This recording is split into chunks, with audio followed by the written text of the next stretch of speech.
কালীগঞ্জে নানা বর্ণিল আয়োজনে উদযাপিত হলো মহান স্বাধীনতা দিবস।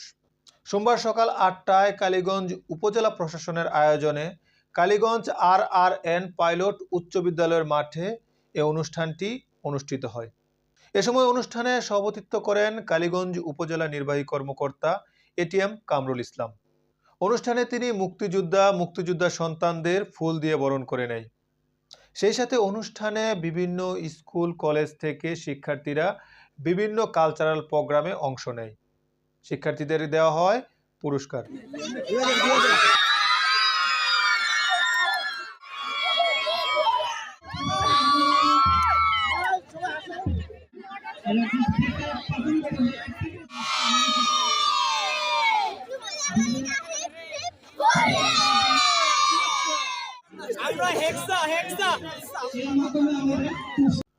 দর্শক, এতক্ষণ পর্যন্ত সাথে থাকার জন্য ধন্যবাদ।